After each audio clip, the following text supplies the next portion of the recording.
Assalamualaikum warahmatullahi wabarakatuh. Perkenalkan, nama saya Reski Paramita dari Prodi Perbankan Syariah.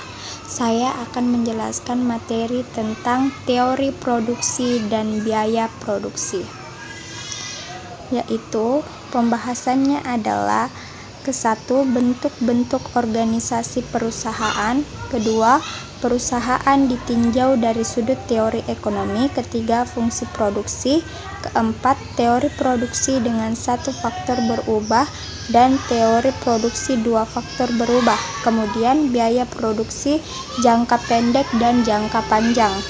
Kemudian bentuk-bentuk organisasi perusahaan ada 4. Ke-1 yaitu perusahaan perseorangan, perusahaan perkongsian atau firma, ketiga perusahaan komanditer atau CV, keempat perseroan terbatas atau PT.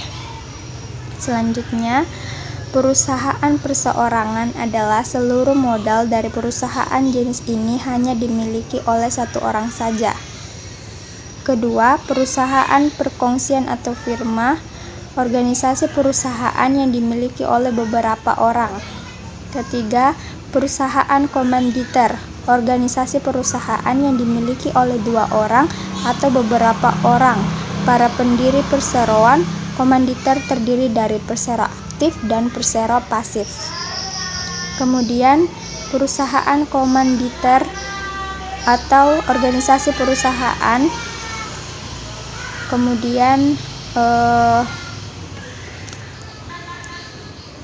teori produksi dengan satu faktor berubah.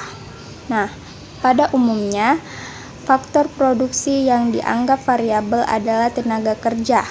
Modal, tanah, dan teknologi dianggap tetap atau konstan. Nah, kemudian teori produksi dengan satu faktor berubah.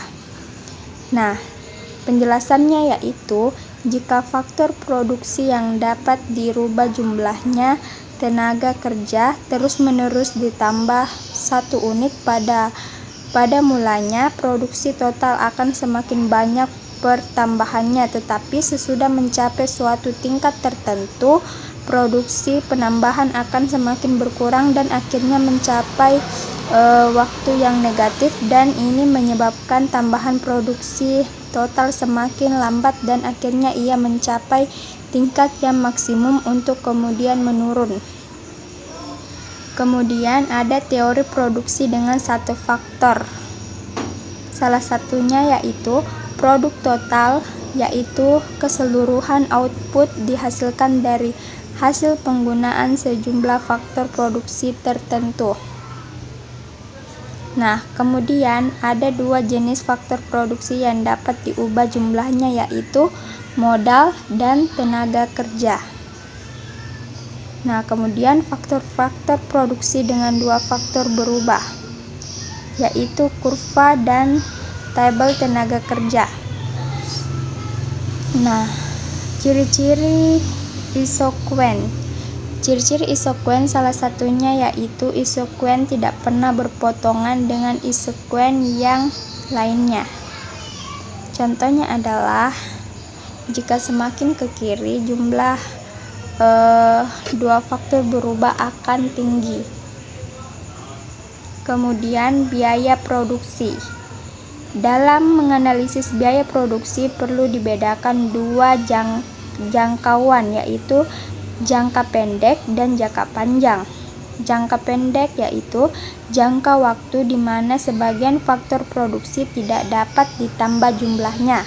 Kemudian jangka panjang, jangka waktu di mana semua faktor produksi dapat mengalami perubahan. Kemudian biaya produksi dalam jangka pendek.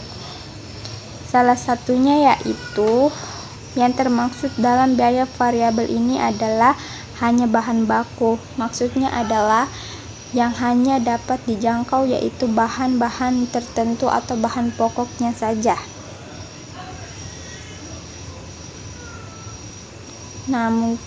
Nah, kemudian ada biaya produksi dalam jangka